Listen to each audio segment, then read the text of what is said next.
Hello friends, आज हम पढ़ेंगे बौद्ध और वैदिक शिक्षा में क्या क्या समानताएं थी और क्या क्या असमानताएं थी। ठीक है, तो पहले हम समानता के बारे में बात करते हैं।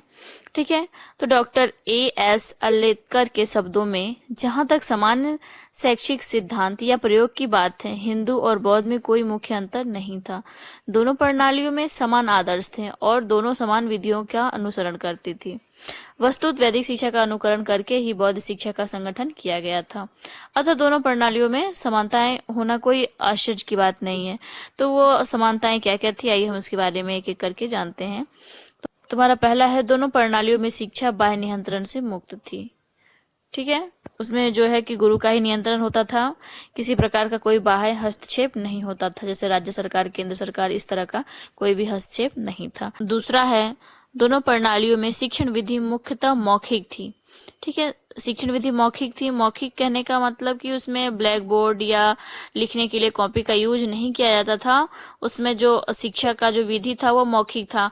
मौखिक में वाद विवाद हुआ, चर्चा करना हुआ, भाषण विधि द्वारा पढ़ना हुआ, संगोष्ठी करके पढ़ना हुआ। ठीक है, ये सब सारी जो विधियां थी उस समय थी। फिर तीसरा है, दोनों प्रणालियों में छात्रों की दिनचर्या में एक रूपता थी। एक रूपता कहने का मतलब कि जो जो शिष्य थे वो सुबह उठते थे और आश्रम की साफ सफाई करके स्नान करना, पूजा पाठ करना, गुरु का जो कार्य है उसको करके फिर भिक्षा के लिए जाना और भिक्षा मांग कर लाते थे, जिससे कि उनको खाने के लिए भोजन प्राप्त होता था। तो इस तरह का जो दिनचर्या है वह वैदिक और बौद्ध दोनों शिक्षा में एक ही जैसा ही है। ठीक है, फिर अगला जो हमारा है चौथा, दोनों प्रणालियों में शारीरिक दंड साधारणतः वर्जित था। इसमें शारीरिक दंड जो है कि ना के बराबर ही दिया जाता था। फिर पांचवा है, दोनों प्रणालियों में धार्मिक और नैतिक जीवन को बहुत ही प्रमुखता दी जाती थी। धार्मिक धार्मिक कहने का मतलब धर्म, कर्म, ठीक है, इन सब सारी चीजों को बहुत महत्व दिया जाता था। नैतिक जीवन, किसी गुरु का आदर, सत्कार, सम्मान, इन सारी चीजों की जो है प्रमुखता थी। फिर छठवां है, दोनों प्रणालियों में शिक्षा संबंधी संस्कारों को महत्व दिया जाता था। ठीक है, वैदिक शिक्षा और बौद्ध शिक्षा दोनों में जो है कि शिक्षा प्रारंभ करने से पहले भी संस्कार होता था। शिक्षा गुरुकुल में प्रवेश पाने के दौरान भी संस्कार होते थे और जब शिक्षा कम संपन्न हो जाता था तब भी संस्कार होते थे। तो मैंने संस्कार के ऊपर भी मैंने वीडियो बनाया हुआ है, आप सर्च करके चाहे तो देख सकते हैं।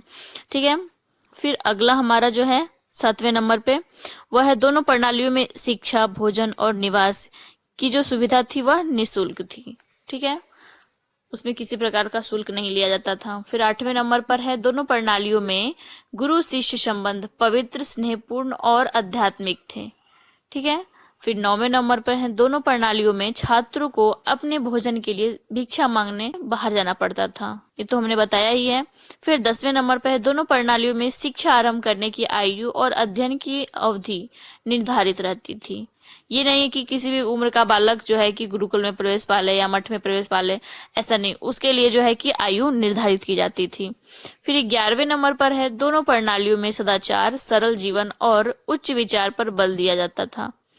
फिर 12वें नंबर पर है, दोनों प्रणालियों में शिक्षा की संस्थाएं नगरों में कोलाहल से दूर प्रकृति में शांत वातावरण में स्थित रहती थी।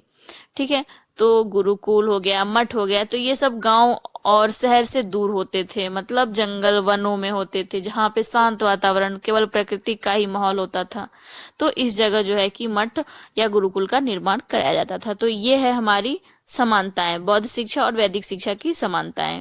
अब नेक्स्ट जो टॉपिक है वह है बौद्ध व वैदिक काल की शिक्षा में असमानताएं। ठीक है, तो असमानताएं क्या है इसके बारे में हम लोग जानते हैं। तो बौद्ध धर्म का उदय जो है कि वैदिक धर्म के विरुद्ध प्रतिक्रिया के फलस्वरूप हुआ था। ठीक है, तो वैदिक काल और बौद्ध काल की शिक्षा में कुछ असमानताओं का होना तो स्वाभाविक ही है।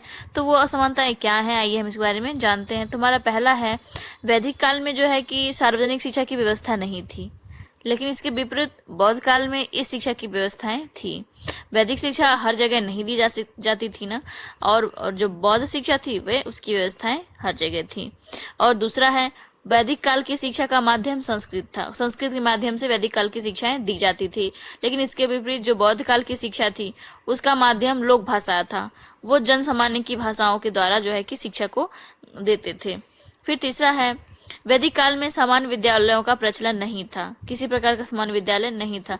लेकिन इसके विपरीत बौद्ध काल में सामान्य विद्यालयों का प्रचलन था। फिर चौथा है, बौद्ध काल में शिक्षा केवल ब्राह्मणों के द्वारा ही दिया जाता था। इसके विपरीत बौद्ध काल में विभिन्न जातियों के भिक्षुक शिक्षक थे। ठीक है। फिर पांचवा है, वैदिक काल में शिक्षा का स्वरूप व्यक्तिगत और पारिवारिक था। पारिवारिक और व्यक्तिगत कहने का मतलब ये हुआ कि जो अब ये होता था कि किसी राज्य के एक गुरु माने जाते थे और उसी गुरु के द्वारा जो है कि उसके जितने भी परिवार के जितने भी सदस्य होते थे उनके द्वारा ही शिक्षा प्राप्त करते थे। लेकिन इसके विपरीत जो बौद्ध काल में का जो शिक्षा था उसका स्वरूप ऐसा नहीं था, उसमें संस्थागत और सामूहिक शिक्षाएं दी जाती थी। ठीक है। फिर छठवां है, वैदिक काल में जो शिक्षण संस्थाएं हैं वे एकत्रवाद के सिद्धांत पर आधारित थी। ठीक है। लेकिन इसके विपरीत बौद्ध काल की जो शिक्षा थी वे संस्था जनतंत्रवाद के सिद्धांत पर आधारित थी। फिर सातवां है, वैदिक काल में शिक्षा के केंद्र आश्रम थे, गुरुकुल थे। ठीक है। लेकिन इसके विपरीत बौद्ध काल में जो शिक्षा का केंद्र था वो मठ, विहार और सुसंगठित शिक्षण संस्थाएं थी। ठीक है। फिर 8वें नंबर पर है, वैदिक काल में केवल ब्राह्मणों, क्षत्रियों और वैश्यों को ही शिक्षा प्राप्त करने का अधिकार था। अन्य किसी जाति को जो है कि शिक्षा इसमें ग्रहण नहीं किया कराया जाता था। ठीक है। लेकिन इसके विपरीत जब बौद्ध काल में शिक्षा के द्वारा जो है कि सभी धर्मों, सभी वर्गों और सभी जातियों के लिए यह द्वार खुला हुआ था। किसी भी जाति धर्म के लोग जो है कि बौद्ध शिक्षा को प्राप्त कर सकते थे, लेकिन वैदिक शिक्षा को नहीं। वैदिक शिक्षा सिर्फ 3 धर्मों के लोगों के लिए था। फिर 9वें नंबर पर है, वैदिक काल में छात्रों का जीवन सादा और तपोमय था। ठीक है। लेकिन इसके विपरीत बौद्ध काल में छात्रों का जो जीवन था वो सादा पर सुविधापूर्ण था, क्योंकि उनको जीवन संबंधी सारी सुख सुविधाएं जो है कि उपलब्ध थी। फिर 10वें नंबर पर है, वैदिक काल में गुरु की श्रेष्ठता और प्रधानता थी।